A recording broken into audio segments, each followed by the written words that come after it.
Boss హౌస్లోకి entry కోసమే మీరు లావణ్య రాజ్ తరుణ్ ఎపిసోడ్లోకి వచ్చారు. అయితే ఆ తర్వాత ఆ కేసులన్నీ ఏమయ్యాయి? ఏ కేసేనమ్మా ఎఫ్ఐఆర్ నుంచి బెయిల్ వచ్చేది. ఆ తర్వాత మీడియా చేసే హడావిడైనా అప్పటిదాకానే ఉంది. ఎన్ని కేసులు, కొన్ని లక్షల కేసులు పెండింగ్లో ఉన్నాయి. అందరికీ నమస్కారం, నేను Swaroopa Potlapalli. Welcome to I dream. 18 సార్లు ఎక్సలెన్స్ ఇన్ రేడియో అవార్డు తీసుకున్న భారతదేశంలోనే తొలి RJ Bigg Boss fame Shekhar Basha ఇప్పుడు నాతో పాటు ఉన్నారు. గతంలో ఆయన లావణ్య రాజ్ తరుణ్ ఇష్యూలో మగవాళ్ళ హక్కుల కోసం మగవాళ్ళు ఆడవాళ్ల చేతుల్లో ఎలా మోసపోతున్నారో బయట పెట్టడానికి తాను పోరాటం చేస్తున్నానని అనేక ఇంటర్వ్యూల్లో చెప్పడం జరిగింది. అసలు ఆయన పోరాటం ఎక్కడి వరకు వచ్చింది? బిగ్ బాస్ నుంచి స్టార్టింగ్లోనే ఎలా ఎలిమినేట్ అయ్యారు? బిగ్ బాస్ విన్నర్గా నిఖిల్ని ప్రకటించడం కరెక్టేనా? అసలు బిగ్ బాస్లో కన్నడ వాళ్ళ హవా జరిగింది, నడిచింది అనే వాదనల మీద ఆయన అభిప్రాయం ఏంటి? ఇలా ఎన్నో విషయాలను ఈరోజు శేఖర్ భాషాని అడిగి తెలుసుకుందాం. హలో శేఖర్ భాషా గారు, బాగున్నారా అండి? All fine. బిగ్ బాస్ నుంచి వచ్చిన తర్వాత మీ కెరీర్ ఎలా ఉంది? ముందు ఇది చెప్పండి, ఇక్కడి నుంచి స్టార్ట్ చేద్దాం. డిప్ప కటింగ్ కొట్టించేసాము. మీరు మాత్రం బాగా మారిపోయారు. సో మీరు ఆ క్వశ్చన్ అడగడం నాకు కొంచెం అలా అడగాలి, గట్టిగా అడగండి. ఏంటంటే బిగ్ బాస్కి వెళ్ళి వచ్చిన తర్వాత కొన్ని ఆపర్చునిటీస్ మొదలైనాయి. నేను అప్పట్లో మీ ఇంటర్వ్యూస్కి వచ్చినప్పుడు ఒకటి అనుకుంటూ ఉండేవాడిని, ఎప్పటికైనా ఢిల్లీకి వెళ్ళి ఒక చిన్న ధర్నా ప్లాన్ చేసి అక్కడ కూర్చొని ఈ మగాళ్ళ హక్కుల కోసం ఒక పెద్ద పోరాటం చేయాలి, వీలైతే ఒక పాదయాత్ర చేయాలి, ఇలా చాలామంది సఫర్ అవుతున్నారు అని చెప్పి. సో చేద్దాం చేద్దాం చేద్దాం అనుకుంటూ ఉండగానే నాకు బిగ్ బాస్ నుంచి రాగానే కొన్ని ఆఫర్లు రావడం, అంటే కామెంటేటర్గా వెళ్ళాల్సి వచ్చింది ముంబైకి. సో అంటే ఈ లోపల ఏదైనా చేద్దాం ఇలాంటిది ఏదైనా అనుకుంటున్న టైంలోనే అక్కడికి వెళ్ళాల్సి రావడం. సరే మంచి ఆపర్చునిటీ, అది కూడా వదులుకోవడం ఇష్టం లేక వెళ్ళి అక్కడ అది కూడా వెలగబెట్టి వచ్చాం. సో రీసెంట్గానే వెనక్కి రావడం జరిగింది. బట్ ఈ ఆపర్చునిటీ ఒకదాని తర్వాత రావడంతో తీసుకోవాల్సిన పరిస్థితి వస్తుంది.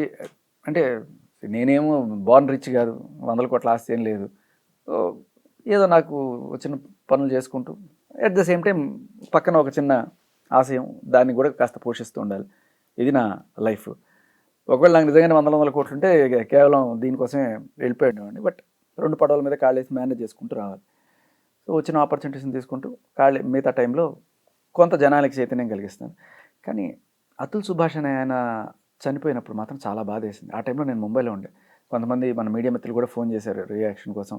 సో నేను ఆ టైంలో అందుబాటులో లేకుండా, యాక్చువల్లీ ఆ టైంలో నిజంగానే నాకు ఢిల్లీకి వెళ్ళి కూర్చోవాలి, సుప్రీంకోర్టు ముందు కూర్చొని ఒక ధర్నా స్టే చేయాలని చెప్పి అనిపించింది.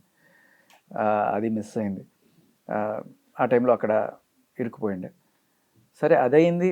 తర్వాత మళ్ళీ బేకరీ ఓనర్ యజమాని భార్య పెట్టే ఇబ్బందులు తట్టుకోలేక ఆయన చనిపోవడం, ఆత్మహత్య చేసుకొని చనిపోవడం. ఒక ఎస్ఐ లిటరలీ, అంటే చట్టాన్ని కాపాడాల్సిన వాళ్ళు, పోలీస్ అయినా కూడా ఈ బాధలు భరించలేక వాళ్ళు తట్టుకోలేకపోవడం. అంటే ఈ బాధలు 2 రకాలు. ఒకటి పరువు పోతుంది, లేకపోతే ఇంకోటి అనుకోవడం. ఇంకోటి మన గోడు చెప్తే అవతల వినేవాళ్ళు ఎవరు లేరు. అంటే కొంత ఏడుపు మొహం వేసుకొని 4 మాటలు మాట్లాడేస్తే ఎట్లాంటి వాళ్ళైనా సరే కరిగిపోయి ఆడదే నిజం చెప్తోంది అని చెప్పి నమ్మేసే సమాజంలో ఉన్నాం మనం. మగాడు ఎంత కష్టం ఉన్నా కూడా ఏడ్చి అలా సానుభూతి తెచ్చుకునే మొహం ఉండదు వాడికి. వాడు చెప్పినా పెద్ద నమ్మే, వీడు చేసే ఉంటాడు, వీడు మగాడు కదా, వీడు అంతే కామందుడులే అని చూసేటువంటి ప్రస్తుతం ఉన్న సమాజంలో దానికి తోడు చట్టాలు కూడా అలాగే ఉన్నాయి. వీళ్ళైతే కేసులు పెడితే పోలీసులకైనా సరే వాళ్ళకి చట్టాలు లేవు. పోలీసులే రక్షించుకోలేని పరిస్థితిలో ఉన్నారు.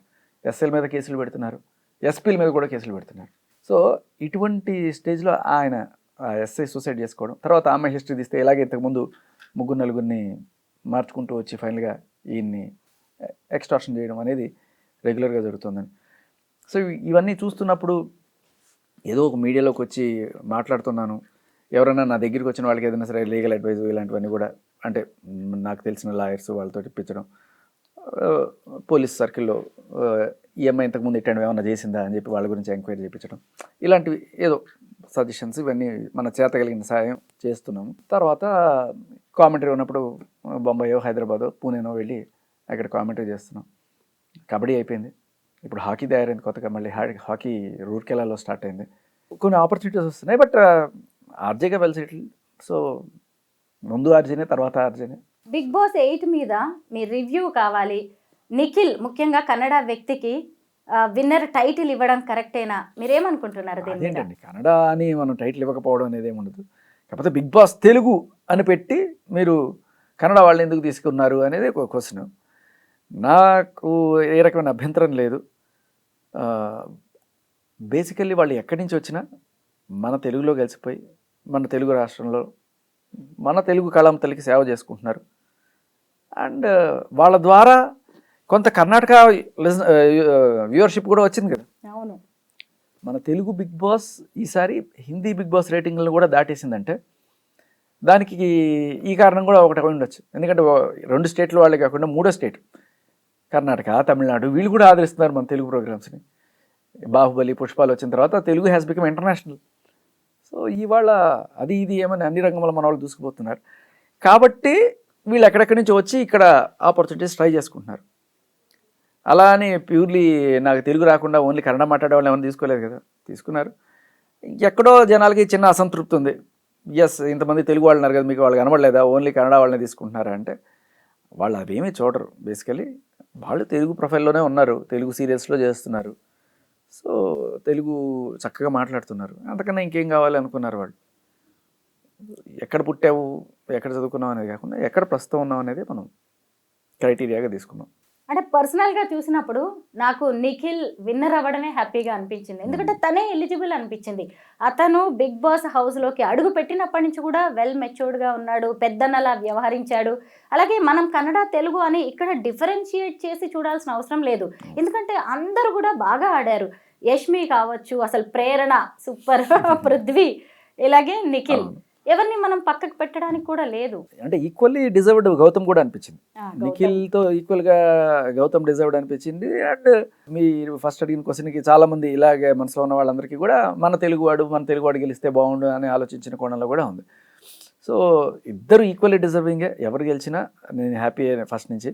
Gautam is also equally deserving అని. కాకపోతే ఒకే ఒక కోణంలో గౌతమ్ వైల్డ్ కార్డ్లో వచ్చాడు కాబట్టి, ఆల్రెడీ కొంత తెలుసుకొని వచ్చాడు కాబట్టి, నిఖిల్ ఫస్ట్ నుంచి ఆడుతున్నాడు కాబట్టి కొంత సీనియారిటీ అండ్ ఫస్ట్ నుంచి ఎక్కువ కష్టాలు పడ్డ నేపథ్యంలో అతనికి టైటిల్ వెళ్ళిందని చెప్పుకోవచ్చు. మనము ఇక్కడ నబీల్ గురించి కూడా మాట్లాడుకోవాలి. అప్పటి వరకు పెద్దగా నబీల్ గురించి ఎవరికి తెలిసింది లేదు. ఇప్పుడు వస్తున్నాయి అతని వీడియోస్ సజెషన్స్లో తప్ప. అలాంటి నబీల్ కూడా టాప్ 4లో ఉండడం మంచిగా అనిపించింది. ఇంకొకటి ఏంటంటే ప్రేరణ, అసలు ఒక అమ్మాయి టాప్ 3లోకి వచ్చింది కదా. ప్రేరణ 4, నబీల్ 3లో ఉన్నాడు. అయితే ఎందుకు ఒక్క అమ్మాయి కూడా టైటిల్ విన్నర్ కాలేకపోతుంది? బిందుమాది ఒకసారి అయింది, కాకపోతే అది ఓటీటీ సీజన్. అది ఓటీటీ, దాన్ని కన్సిడర్ చేయలేదు. అలా ఏం లేదు. నేను యాక్చువల్గా సీత అయితే బాగుంటుందని రాసి పెట్టి వచ్చాను. వచ్చేటప్పుడు సీత బిగ్ బాస్ టైటిల్ నీ రాత అని రాసి ఒక చెట్టు కట్టేసి వచ్చాను. కాలేదు. బట్ అలానేం లేదు, ఆట తీరుని బట్టి ఉంటుంది. కాకపోతే ఇక్కడ మగవాళ్ళకి కొంత ఎడ్జ్ ఎక్కడ వస్తుందంటే ఈ ఫిజికల్ టాస్క్స్ ఆడేటప్పుడు కొంచెం వీళ్ళు శక్తివంతులుగా ఉండడం వల్ల, అథ్లెటిక్ పెర్ఫార్మెన్స్ ఉండడం వల్ల అనిపిస్తుంది. బట్ అప్పుడప్పుడు రోహిణి లాంటి వాళ్ళు, విష్ణుప్రియ లాంటి వాళ్ళు మగవాళ్ళతో తలపడి గెలవడం అనేది ఇంకా కిక్ ఇచ్చే విషయం అనమాట. బట్ అది అన్నిసార్లు జరగదు. 10 సార్లు, ఒక 3 సార్లు అలాంటివి జరిగినప్పుడు వావ్ అనిపిస్తుంది. అండ్ నైనికని చూసినప్పుడు నేను షాక్ అయిపోయాను. ఫస్ట్ మా అందరితో ఈ ఫిజికల్ టాస్క్లు పెట్టినప్పుడు, లైక్ ఇట్లా పట్టుకొని వేలాడేవి ఇవన్నీ చేసినప్పుడు అందరూ వెళ్ళిపోతున్నారు. ఇంకా నైనిక, నేను, నిఖిల్ అందరూ రోప్స్ పట్టుకొని వేలాడుతున్నాం. నబీల్ అంత వెయిట్ ఉన్నాడు, 100 kg దగ్గర ఉంటాడేమో, 80-100 మధ్యలో ఉంటాడు. తను ఇట్లా పట్టుకున్నాడు, నేనున్నాను. సరే నాకు లైట్ వెయిటే కాబట్టి నేను పట్టుకొని ఎంతసేపు అయినా ఉండగలను. ఆ టైంలో టపక్మని ఏదో చిన్న వైర్ కట్ చేస్తారు, కట్ చేసినప్పుడు నబీల్ నా మీద పడ్డం, నేను నబీల్ మీద పడ్డం, ఏదో జరిగి టప్మని ఇద్దరం పడిపోయాం. వీళ్ళిద్దరు మిగిలిపోయారు. షాకింగ్ ఏంటంటే తను అసలు ఎంత ఉంటుంది మిరపకాయలాగా, అసలు సూపర్ అనిపించింది. అంటే నిఖిల్ హీ కుడ్ హోల్డర్ ఫైనల్గా. కానీ అంతసేపు ఆ అమ్మాయి ఉందంటే సలాం అనిపించింది. సూపర్ అనమాట. అంటే ఆ అమ్మాయితో చాలా ఫిజికల్ టాస్క్లు నేనే గెలవలేను, అంత అథ్లెటిక్. సో ఇలా ఉన్నారు. But at the same time overall percentage చూసుకుంటే మనకి జనరల్గా ఒక 70% అబ్బాయిలకి ఎడ్జ్ ఉంటుంది ఈ విషయంలో. ఈసారి వైల్డ్ కార్డ్ ఎంట్రీస్ కూడా భలే పెర్ఫామ్ చేశారు. వాళ్ళు వచ్చే టైంకి మీరు లేరు, అయినా బయట నుంచి అబ్జర్వ్ చేసి ఉంటారు కదా. అవినాష్ కావచ్చు, రోహిణి, అసలు డాక్టర్ గౌతమ్, తేజ, వీళ్ళందరూ కూడా చాలా బాగా పెర్ఫామ్ చేశారు. ఎందుకంటే అంతకుముందు టైంలో వీళ్ళకి అంత స్కోప్ దొరకలేదు అంటే అందుకే పంపించారేమో అనిపిస్తుంది. పెర్ఫామ్ చేయడం అంటే వీళ్ళు మంచి ఎంటర్టైన్మెంట్ తీసుకొచ్చారు వర్తున్న క్యాండిడేట్స్ కూడా. టు ద అంటే ఎంటర్టైన్మెంట్ కొంచెం తగ్గింది అనుకునే స్టేజ్ వచ్చినప్పుడు వీళ్ళని ఇది చేశారనమాట. నేనున్న టైంలో సరదాగా జోకులు వేసుకుంటూ బాగానే తీసుకెళ్ళాను. నేను కొంత ఒక 2 వారాలు మంచి మంచి జోకులు వేసి జనాలు టార్చర్ కూడా చేశాను. అవును, బాగానే బయటకు వచ్చిన తర్వాత వైరల్ కూడా అయింది. హోమ్ ఎన్నిసార్లు చెప్పాడు మీ గురించి. సో నేనున్న టైంలో ఆ జోకులు అవన్నీ ఉన్నాయి. నేను వెళ్ళిపోయిన తర్వాత అప్పుడు నాగార్జున గారు కూడా అన్నారు, సీత ఏడుస్తుంటే ఏంటి శేఖర్ భాష వెళ్ళిపోతే నవ్వులు వెళ్ళిపోతాయి ఏడుస్తున్నావు అన్నారు. So that's an honour. ఆ 2 వారాలు ఎంటర్టైన్మెంట్ తర్వాత ఒక 2 వారాలు మంచి ఎమోషనల్ డ్రామా నడిచింది. Yes. తర్వాత మళ్ళీ అగైన్ ఎంటర్టైన్మెంట్. అలాగే మనం ఇక్కడ పృథ్వీ అలాగే విష్ణుప్రియ లవ్ స్టోరీ గురించి కూడా మాట్లాడుకోవాలి. అదంతా నిజమేనా? ముఖ్యంగా ఏంటంటే అసలు ఎన్ని రోజులు విష్ణుప్రియ అనే అమ్మాయి చాలా స్ట్రాంగ్ క్యాండిడేట్ అనుకున్నాం, కానీ అక్కడ చూసినప్పుడు అబ్బా అతను వెనక పడడం ఎందుకు ఇలా విష్ణుప్రియ చేస్తోంది, అక్కడికి లోపలికి వెళ్ళిన వాళ్ళు కూడా కొంతమంది ఆమెకి హింట్స్ ఇచ్చారు.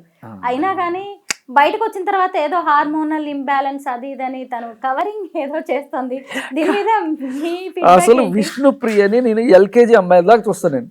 అవునా? అంతే, అంత ప్యూర్, అంత Bold. అంటే వాళ్ళకి ఏం తెలుస్తుంది, అలాగే ఉంటుంది అమ్మాయి.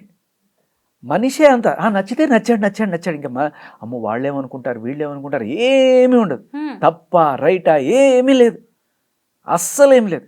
అలాంటి మనుషులు లైఫ్లో చూడాల. Just as pure as water, అంతే. అంతే, తనకి నచ్చిందంటే నచ్చింది, నిజంగానే నచ్చింది కాబట్టి తను అలా చేసింది. నాకు అనిపించింది, అమ్మా ఇంద్రజ, నువ్వు భూలోకానికి వెళ్ళిన పని ఏమి, నువ్వు అక్కడ చేస్తున్నది ఏమి, నువ్వు ఉంగరం తీసుకురావడానికి వచ్చే ఉంగరం తీసుకొని రా. నువ్వు అనవసరంగా మానవుడితో ప్రేమలో పడిపోతే అక్కడే ఉండిపోవాల్సి వస్తుంది జీవితంలో. జగదగిరి వెళ్ళాల్సిన డైలాగ్ గుర్తొచ్చింది నాకు. ఎందుకు ఇలా అమ్మాయి చేసుకుంటుంది అనుకుంటే దట్స్ హర్. అయితే పృథ్వీ క్లియర్గానే ఉన్నాడు, అక్కడే చెప్పేసి ఉంటాడు, నువ్వు ప్రేమలో పెళ్ళిళ్ళు ఇట్లాంటివి ఏం పెట్టుకోకు, నాకు ఐ హ్యావ్ అదర్ కమిట్మెంట్స్, నువ్వు అట్లా అసలే పెట్టుకోకండి. ఫీలింగ్ వచ్చింది, నేను దాన్ని ఇప్పుడు నేను చంపుకోలేను లేకపోతే ఇంకోట్లేదు, అలా ఉన్నాళ్ళు ఉంది. ఇప్పుడు ఎలా ఉంది కండిషన్? అది ఇప్పుడు మారదు. నిజమా? పృథ్వీకి కూడా ఇష్టమే, ఓకే. కానీ అలాంటి రిలేషన్లోకి అయితే తను ఎంటర్ అయ్యే. తను చాలా స్ట్రాంగ్ మైండెడ్ లా ఉన్నాడు అసలు. పృథ్వీ అయితే తన ఫోకస్ ఇటు వెళ్ళలే అటు వెళ్ళలే. విష్ణుప్రియ అన్న పాపం అటు ఇటు ఇటు అటు అయిపోయింది. కానీ పృథ్వీ ఇస్ షోమ్యాన్, అంటే ఎక్కువగా షో ఆఫ్ చేయడానికి ఇష్టపడతాడు. స్టైల్స్ కొట్టడం, వాకింగ్, హెయిర్ స్టైల్ మాత్రం అసలు మార్చలేదు. అది మంచి ఒక వారియర్ లుక్ ఉంటుంది. But Prithvi is very strong guy. And at the same time అమ్మాయిని ఎక్కడ బాధ పెట్టకుండా, అంటే నొప్పించక తప్పించుకు తిరిగివాడు ధన్యుడు సొంతే అన్న టైప్లో మనోడు మేనేజ్ చేసుకుంటూ వచ్చాడు. తనకి ఇష్టమే, కానీ లైఫ్లో అంతా అన్ని 70 అబోవ్ కెమెరాస్ ఉన్నప్పుడు అందరూ చూస్తారు అన్నప్పుడు అది వెళ్ళిపోతుంది. అది ఉండాలి అని పృథ్వీ ఉన్నట్టున్నాడు కొంత. అది అలానే లేదు, 3-4 డేస్కే మీకు అది వెళ్ళిపోతుంది. ఇక్కడ కెమెరాలు ఉన్నాయి అనేది ఉంటుంది, వెళ్ళిపోతుంది. కొంత కాన్షియస్గా ఉన్నా కూడా చాలాసార్లు మీరు ఉండలేరు conscious. All the time you can't be conscious. అలా అని ఏమి అంటే మిస్బిహేవియర్ అలాంటివి ఏం చేయరు. మన తెలుగు బిగ్ బాస్ ఇంకా హిందీ బిగ్ బాస్ స్టేజ్కి వెళ్ళలేదు. ఆ విషయంలో వీఆర్ లక్కీ అని చెప్పుకోవచ్చు. అది మరీ దారుణంగా ఉంటుంది. మన సోనియా అలాగే యష్ పెళ్ళికి మీరు వెళ్ళారా? వెళ్ళలేదు, అన్ఫార్చునేట్లీ. ఆ టైంలో నేను బాంబేలో ఉండే కామెంటరీ కోసం. ఓన్లీ బ్లెస్సింగ్స్ పంపించాను, బట్ తర్వాత ప్రాయశ్చిత్తం చేసుకున్నాను. వాళ్ళు సత్యనారాయణ స్వామి వ్రతం చేసుకుంటే అక్కడికి వెళ్ళాను. సో ఆ టైంలో ఆల్రెడీ స్మార్ట్ జోడీ స్టార్ట్ అయిపోయింది, ఆ జంటలందరూ కూడా వచ్చేసారు. So I had good time with them. మీరు వెళ్ళట్లేదా? నేను స్మార్ట్ జోడీ ఇంకా స్మార్ట్. బిగ్ బాస్ నుంచి వచ్చిన తర్వాత ఆ కంటెస్టెంట్స్ అందరితో మీ రిలేషన్ అలాగే అంటే నాకు పిలిపి వచ్చింది, కానీ మరి బుడ్డోడు నెలలోడు కదా, ఇంకా వాడిని తీసుకొని అక్కడ దిష్టి కొట్టించడాలు అవన్నీ మాకు ఇష్టం లేదు. అందుకని చెప్పేసా క్లియర్గానే. బిగ్ బాస్ హౌస్ నుంచి బయటకు వచ్చిన తర్వాత ఆ కంటెస్టెంట్స్ అందరితో అలాగే మీ రిలేషన్ కొనసాగుతుందా? ఇంకా బాగా బెటర్ అయింది యాక్చువల్లీ. నాకు అక్కడ ఎవరితో అయినా సరే కొంత ఇది ఉంది అనుకుంటే అది ఓన్లీ ఇద్దరే, సోనియా అండ్ మణికంఠ. ఓకే. వాళ్ళతో డైరెక్ట్గా నాకు అక్కడ కూడా ఏమి శత్రుత్వం ఏం లేదు, బట్ వాళ్ళ బిహేవియర్, అరుపులు, కేకలు, లేకపోతే అవతల వాళ్ళని తిట్టేది ఇది నాకు ఎందుకు నచ్చేది కాదు. ఒక నెగిటివ్ ఇది కొట్టేది. సరే వాళ్ళ స్ట్రాటజీలు వాళ్ళవి అవి అన్నీ కూడా అది అంతా వాళ్ళ గేమ్ ప్లాన్ ఏదో ఉంది. బయటకు వచ్చిన తర్వాత వాళ్ళని చూస్తే స్వీట్ హార్ట్స్ డార్లింగ్స్ అంతే. చాలా మంచిగా అనిపించింది వాళ్ళతోటి. అండ్ నవ్వు మంచి ఫ్రెండ్స్ అందరం కూడా అవేమీ గుర్తుండవు. అండ్ ఆదిత్యవం అంశాలు పొడిచినా కూడా నాకు వెళ్ళేటప్పుడు కూడా ఆదిత్యవం మీద ఏమీ లేదు, అస్సలు ఏమీ లేదు. నేనే మంచి ఫ్రెండ్లీగానే ఉండేవాళ్ళం, అలాగే బయటకు వచ్చాం. ఇంకా నబీల్, నేను యాక్చువల్ అక్కడ బెస్ట్ ఫ్రెండ్ ఎవరైనా ఉన్నారంటే నాకు నబీల్, ప్రేరణ, వీళ్ళతోనే ఎక్కువగా నేను మాట్లాడుకుంటూ ఉండే. బేబక్క బయటకు వచ్చిన తర్వాత నబీల్తో అసలు ఇప్పటిదాకా మాట్లాడలే, నాకు తెలిసి ఇప్పటిదాకా మాట్లాడలే, మావాడు ఫోన్ చేయలే. ఇన్ఫ్యాక్ట్ ఇంకా మణికంఠతో సోనియాతో వీళ్ళతో ఎక్కువ టచ్లో ఉన్నా. ఓడలు బళ్ళు అవుతాయి, బళ్ళు ఓడలు అవుతాయి అంటారు చూడండి, ఆ టైప్లో. మేబీ తను వరంగల్ వెళ్ళిపోయాడు, ఏదో హడావిడిలో ఉండుంటాడు. బట్ నిఖిల్ కూడా ఇప్పటిదాకా మళ్ళీ మాట్లాడలే. అక్కడ ఉన్నప్పుడు చాలా బాగా మాట్లాడేవాళ్ళు అందరూ. నిఖిల్, పృథ్వీతో ఒకసారి ఏదో మాట్లాడాను, విష్ణుప్రియ 2-3 సార్లు మాట్లాడింది. అండ్ అగైన్ ఇలా ఉండేవాళ్ళు. అదే చిన్నపిల్లగా ఉంటుంది. అండ్ అంటే వీళ్ళల్లో ఇప్పుడు ఆర్డినెన్స్ ఎవరంటే నిఖిల్, పృథ్వీ ఒకసారి మాట్లాడాడు, నిఖిల్, నబీల్ టాప్ 3లో. గౌతమ్ మళ్ళీ రెగ్యులర్గా టచ్లో ఉంటాడు, మాట్లాడుతుంటాడు. తన రీసెంట్గా ఏదో మినిస్ట్రీ ఆఫ్ కాఫీ అఫేర్స్ అని ఒకటి ఓపెన్ చేశాడు మన 100 ఫీట్ రోడ్లో గౌతమ్. సో మేము అందరం వెళ్ళాం అక్కడికి, అందరం కలుస్తున్నాం. కానీ వీళ్ళే మాత్రం కలవట్ల, నబీల్ కలవట్ల, నిఖిల్ కలవట్ల. సరే వాళ్ళు ప్రస్తుతానికి 108 రోజులు అక్కడ ఉండి, అది ఇప్పుడు ఉత్తరా బాబు మనకి ప్రపంచం వద్దని చెప్పి ఎక్కడో అడవుల్లో బతుకుతున్నట్టున్నారు ప్రస్తుతానికి. I think they will get back. We have a group, అందరం కలిసి మాట్లాడుకుంటుంటాం. సో చూద్దాం. ఐ థింక్ కొంతమంది అనుకుంటుంటారు వీళ్ళకి కొమ్ములు వచ్చేసినాయి మాట్లాడలేదు. I hope that is not true. వాళ్ళు ఏదో కాస్త జనజీవన స్రవంతికి దూరంగా ఉన్నారు కొంతసేపు. బిగ్ బాస్ హౌస్ లోకి ఎంట్రీ కోసమే మీరు లావణ్య, రాజ్, తరుణ్ ఎపిసోడ్ లోకి వచ్చారు అని చెప్పి అప్పట్లో చాలా విమర్శలు వచ్చాయి. అయితే ఆ తర్వాత ఆ కేసులన్నీ ఏమయ్యాయి? రాజ్, తరుణ్ మీతో టచ్లో ఉన్నాడా? టచ్లో ఉన్నారు. అండ్ ఏ కేసు అయినమ్మా ఎఫ్ఐఆర్ నుంచి బెయిల్ వచ్చేదాకే, ఆ తర్వాత అది ఏమైందో ఎవడో కూడా పట్టించుకోడు. మీడియా చేసే హడావిడైనా అప్పటిదాకానే ఉంటుంది. ఎన్ని కేసులు, కొన్ని లక్షల కేసులు పెండింగ్లో ఉన్నాయి. అవి నడుస్తుంటే 1 సంవత్సరం, 2 ఏళ్ళు, 3 ఏళ్ళు నడుస్తుంటే, కొన్ని కోట్లు కూడా ఛార్జ్ షీట్ అయిన తర్వాత అక్కడే డిశ్చార్జ్ పిటిషన్ వేసుకొని కొన్ని క్వాష్లు అయిపోయి వెళ్ళిపోతుంటాయి. సో అవి పెద్ద పట్టించుకోరు. బట్ ఏమవుతాయి అనేది మనం ప్రిడిక్ట్ చేయొచ్చు. 97% of these cases are false cases. కొంత హడావిడి చేయడానికి పనికి వస్తుంది. ఆ టైంలో వీళ్ళ దగ్గర నుంచి డబ్బులు పొందడానికి, ఎక్స్టార్షన్కి ఇలాంటి వాళ్ళు వాడుకుంటుంటారు. కొంతమంది పోలీసులు వాడుకుంటుంటారు, కొంతమంది అమ్మాయిలు వాడుకుంటుంటారు. బట్ అల్టిమేట్లీ కోర్టుకు వచ్చిన తర్వాత ఇవి ఏమీ చల్లవు, సాక్ష్యాలు ఉండవు, ఏమీ ఉండవు, అన్నీ వీగిపోతాయి. 97 ఇంకా 99% చెప్పాలంటే అన్ని కేసులు ఇదైపోతాయి, వీగిపోతాయి. హర్ష సాయి కేసులో మీరు అరెస్ట్ అయ్యే వరకు కూడా పరిస్థితి వచ్చింది. స్టేషన్ బెయిల్ కూడా తీసుకున్నారు మీరు. అయినా సరే ఇలాగా కాంట్రవర్సీస్ వచ్చినప్పుడు మాట్లాడడం ఆపరా? అది అంటే ఒక మీడియాలో ఉన్న వ్యక్తిగా మన దగ్గరికి ఏదైనా ఇన్ఫర్మేషన్ వచ్చినప్పుడు, అవతల ఒక తప్పు జరుగుతోంది సమాజంలో, ఒక మనిషి సంఘ విద్రోహ కార్యకలాపాలు ఏమైనా చేస్తారు, కొంతమంది డ్రగ్స్ అమ్ముతున్నారు అనుకోండి, నిజంగా డ్రగ్ పెడ్లర్గా ఉన్నప్పుడు అది బయట పెట్టాలా వద్దా? చెప్పెట్టాలి.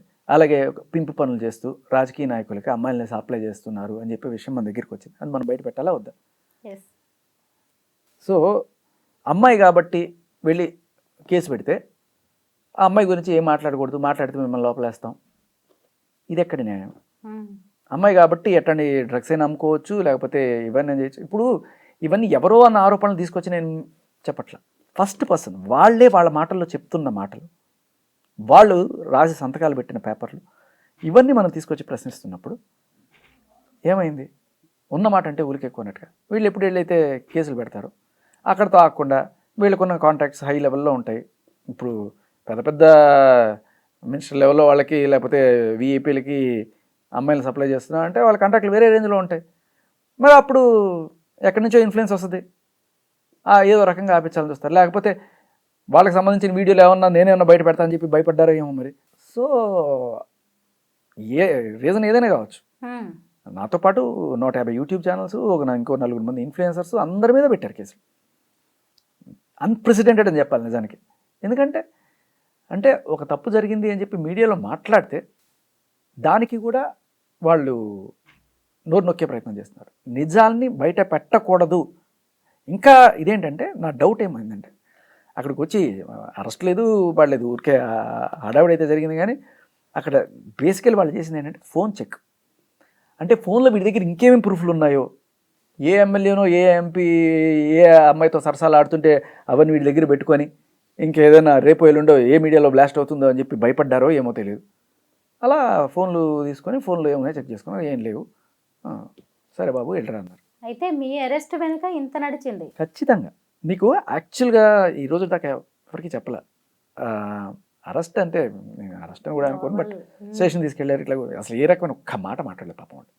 నేను ఆ విషయంలో అంటే ఆయన డ్యూటీ ఆయన చేస్తారు, ఆ సిఏ గారు ఎవరైనా సరే. I don't know whether this was the reason behind, but ఇది జనాలకి తెలియాలి. I'm not afraid of any. ఏం జరిగితే జరిగింది, మళ్ళీ వెళ్ళాల్సి వస్తే వెళ్తా, నాకేం భయం లేదు. విషయం ఏంటంటే బాంబేలో నాకు కామెంటరీ కోసం వెళ్ళాల్సి వస్తుంది. సో వెళ్ళేటప్పుడు వీళ్ళు ఫ్లైట్ టికెట్లు బుక్ చేస్తారు. హైదరాబాద్ నుంచి బాంబే ఫ్లైట్. బాంబేలో పని చేసుకున్నాం, మళ్ళీ బాంబే నుంచి రిటర్న్ ఫ్లైట్ ఉంటుంది. అయితే కరెక్ట్గా నేను వెళ్ళడానికి ఒక రోజు ముందు ఐ గాట్ ఎ కాల్.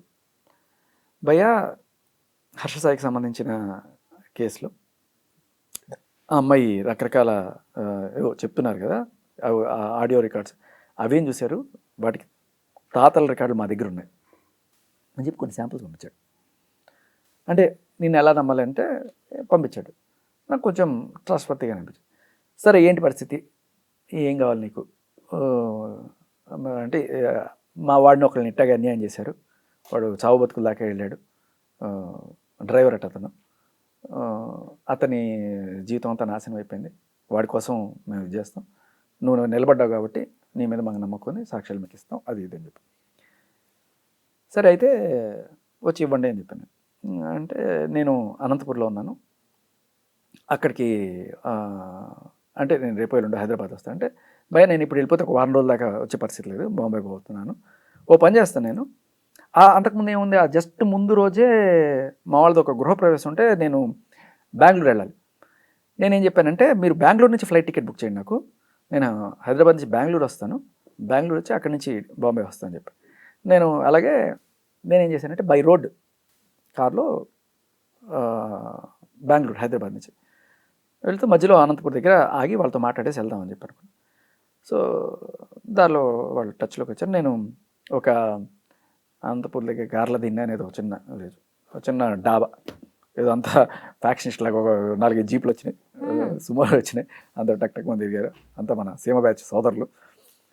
కూర్చున్నాను, అందులో లోపలికి కూర్చుంటే ఒక అతను వచ్చి పరిచయం చేసుకున్నాడు. సరే అని చెప్పి మాట్లాడాడు. లోపలికి కూర్చుంటే తర్వాత ఆయన కారులో కూర్చొని చూపించాడు. షాక్ అయిపోయాను అవన్నీ.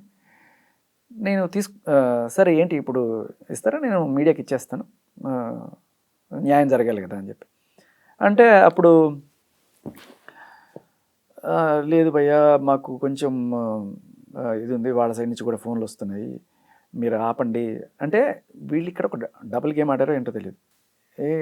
ఏమన్నారంటే వాళ్ళు ఆపమన్నారు, మీకు అన్యాయం జరిగింది అనుకుంటే మీకు ఎంతో కొంత ఇస్తాము, 5 లక్షలు 10 లక్షలు మేము మీకు ఇస్తాము, అవి ఒక్కటి కూడా బయటికి రాకూడదు, అది ఇది అంటున్నారు. అంటే మరి అంత దానికి నన్ను ఎందుకు ఎంత దూరం అనిపించావు, నేను ఏదో నా పానాన్ని పోయేవాడంటే, అట్లా కాదు మీరు మాట్లాడండి, హర్ష సాయితో మాట్లాడండి, ఈ ఎవిడెన్సెస్ అన్నీ కూడా మేము ఇస్తాము అంటే. ఏం మాట్లాడాలి అంటే లేదు వాళ్ళు 10 లక్షలు ఇస్తున్నారు అంటున్నారు కదా. అంటే వీళ్ళ ఉద్దేశం ఏంటి, ఇండైరెక్ట్గా ఇంకో ₹1,00,000 ఎక్స్ట్రా వేసి ఇస్తే ఆ ఎవిడెన్స్లన్నీ ఇస్తామని చెప్పి. ఇలాంటి చిల్లర బిజినెస్లు నేను చేయను, మీరు ఏమైనా మాట్లాడుకుంటే ఆయనతో మాట్లాడుకోండి, ఏమైనా ఇచ్చుకోవాలంటే ఆయనతో ఇచ్చుకోండి అని చెప్పి. నేను అర్ధరాత్రి అప్పుడే 11-12 అవుతుంది, నేను బయలుదేరేస్తానంటే లేదు ఉండొచ్చు కదా అది అని చెప్పి. సో నాకు తర్వాత అర్థమైంది గేమ్ ప్లాన్ ఏంటంటే, శేఖర్ భాష మా దగ్గరికి వచ్చాడు, మీ ఎవిడెన్స్లు మీకు శేఖర్ భాషకి ఇచ్చాయంటే మీ జీవితం ఖలాస్ ఇంకా అని చెప్పి వాళ్ళకి ఫోన్ చేసి వాళ్ళతో ఒక బేరం కుదుర్చుకొని మళ్ళీ అంతకన్నా డబ్బులు ఎక్కడైనా వస్తాయని చెప్పి ఇక్కడ నాతోటి ఒక బేరం ఆడారన్నట్టుగా నాకు అనిపించింది. I don't know how far it is true, నాకు అనిపించింది. సరే తర్వాత నేను వెళ్ళిపోయాను. వాళ్ళు చూపించారు, సాక్ష్యాలు అయితే చూపించారు. షాక్ కూడా అయిపోయాను అవన్నీ. I don't want to disclose them what ever. అవి కనుక బయటకు వస్తే చాలా దారుణంగా ఉంటుంది పరిస్థితి. సో ఇక్కడ ఏమైందంటే వాళ్ళకి డౌట్ వచ్చింది. ఎవరికి? ఇప్పుడు హర్ష సాయికి అగెనిస్ట్గా ఎవరైతే వాళ్ళు ఉన్నారో వాళ్ళందరికీ శేఖర్ భాషకి ఏదో రకంగా ఇవి దొరికిపోయినాయా, ఏంటి పరిస్థితి ఇప్పుడు మనకి, వాడు వచ్చి కనుక ఇప్పుడు బయట పెడితే అని చెప్పి అప్పటి నుంచి కాపు కాసుకొని కూర్చున్నట్టున్నారు. నేను బాంబే వెళ్ళిపోయి అన్నీ చేసుకొని తిరిగి రాగానే, జస్ట్ రాగానే అదేదో ఇమ్మీడియట్గా ఏదో అత్యవసరం వచ్చేసినట్టు మీరు రావాలి అని చెప్పి వచ్చి నన్ను స్టేషన్కి తీసుకెళ్ళి కూర్చోబెట్టి ఫోన్ తీసుకొని చెక్ చేసుకున్నారు. ఏం లేవు, అయిపోయింది. సో నాకు అక్కడ డౌట్ వచ్చింది. నేను అదే అంటే లిటరల్లీ ఇప్పుడు ఎవరి కోసం పనిచేస్తున్నారు పోలీసులు? న్యాయాన్ని బయట పెట్టాలి, నిజాన్ని బయట పెట్టాలని చెప్పి ఒక దీంతో నేను ఉంటే నిజాం బయటికి రాకూడదు అని చెప్పి అట్లాంటివి ఒకవేళ ఏమన్నా ఉండుంటే డిస్ట్రాయ్ చేసి ఉండేవాళ్ళేమో సాక్ష్యాలు. అది అనిపించింది నాకు. That was very bad. And ఇంకొకటి కూడా చెప్తా, ఎవరైతే ఆవిడ తరపున కూర్చొని యువ సామ్రాట్ వచ్చి కూర్చొని చాలా చోట్ల ఓదరగొట్టాడు, హర్ష సాయి అలాంటి వాడు ఇలాంటి వాడిని, ఇవాళ ఆయన వీడియోలు పెడుతున్నాడు. హర్ష సాయి దేవుడు, హర్ష సాయి మంచివాడు. ఎందుకంటే ఈ ఎవిడెన్స్లో ఆయన కూడా చూసింటాడు. ఇప్పుడు వాళ్ళకి నిజాలు బోధపడింది. సో అది ఆ రోజే జరుగుండేది. ఇప్పుడు పోలీసులకి ఏంటంటే ఒకసారి వాళ్ళ కేసు ఒప్పుకున్నాక, ఒక అమ్మాయిది ఎఫ్ఐఆర్ చేసిన తర్వాత ఆయన ఎట్టి పరిస్థితుల్లో అది గెలిచి తీరితేనే ఆయనకు ఒక క్రెడిట్, ఆయనకు ఒక ప్రమోషన్కి ఏదవుతుంది. ఆయన న్యాయమా అన్యాయమా ఇవన్నీ కూడా కాదు. ఇప్పుడు ఆయన కేసు వీగిపోతుంది అనుకుంటే దానికి నేనే కారణం అవుతాను. న్యాయం మన పక్కనే ఉండొచ్చు, కానీ ఆయన ఆ కేసు ఒప్పుకొని ఎఫ్ఐఆర్ చేశాడు కాబట్టి ఇప్పుడు ఆ అమ్మాయి తప్పుడు కేసులు అన్నీ చేస్తుంది, ఇదిగో ఆ అమ్మాయి తరపున సాక్ష్యాలు ఇవన్నీ ఆయన బయటకు వస్తే ఆ కేసు వీగిపోతుంది. ఎందుకు ఇట్లా కేసు పెట్టారని చెప్పి ఆయన అడుగుతారు, ఆయన ఎక్స్ప్లెనేషన్ ఇచ్చుకోవాల్సి వస్తుంది, వాట్ ఎవర్. సో వాళ్ళు ఏం చేస్తారంటే ఏదో రకంగా ఆ కేసు నిలబడడానికి అడ్డున్న వాళ్ళందరినీ తప్పించాలి. అందుకని నేను ఏదన్నా సరే సాక్ష్యాలు తీసుకొచ్చేసి వాళ్ళని ఇది చేసేస్తాను అని ముందుగానే భయపడిపోయి ఇలా చేశారు. ఆ రోజు యాక్చువల్గా నాకు మన ప్రో కబడ్డీ లీగ్ స్టార్టింగ్, నేను కబడ్డీ కామెంటరీ అయిపోయిన తర్వాత ఇక్కడికి వచ్చిన తర్వాత ఇక్కడ మన గచ్చిబౌలి స్టేడియంలో ఈవెంట్ ఉన్నాను, లాంచింగ్ ఈవెంట్. అది గ్రాండ్ ఈవెంట్, దానికి నేను వెళ్ళాలి. కూర్చోబెట్టారు అక్కడ నన్ను. ఇంకా ఇంకా ఇంకా ఉండండి సార్, ఉండండి, ఇంకా ఇంకా అడగండి సార్, డీసీపీ మేడంని అడగండి, ఏసీపీ గారిని అడగండి అని చెప్పి వాళ్ళ దగ్గరికి కూడా వెళ్తే లేదండి ఫార్మాలిటీస్ ఉండాలి అని చెప్పి చెప్పుకుంటూ అలా చాలాసేపు డ్రాగ్ చేస్తే 3 గంటలు అక్కడ ఉన్నాను నేను. తర్వాత సరే ఏం లేదు మీరు వెళ్ళొచ్చు అని చెప్పేసి చేశారు. సో ఇది జరిగిన విషయం. చాలామంది అరెస్ట్, కటకటాలు కటకటాలు వేశారు, సంఖ్యలు వేసి ఈడ్చుకెళ్ళారు. అవి నేను అక్కడ కూర్చొని ఉన్నా, ఆయనతో సీఏ గారితో కూర్చొని మాట్లాడుతుంటే ఈ వీడియోలు అన్నీ వస్తున్నాయి. ఏమిటి సార్ మీరు నన్ను ఈడ్చుకెళ్ళారంటే చూడండి సార్ ఈ వీడియోలు అంటే, ఇదే సార్ వీళ్ళతో ప్రాబ్లము అని చెప్పి ఆయన అన్నారు అక్కడ. మొత్తానికి హర్ష సాయి కేసుకి సంబంధించి, అలాగే లావణ్య రాస్తారు ఎపిసోడ్ కి సంబంధించి చాలా మందికి తెలియని ఎన్నో విషయాలని మాకు చెప్పినందుకు thank you so much Shekhar Basha గారు.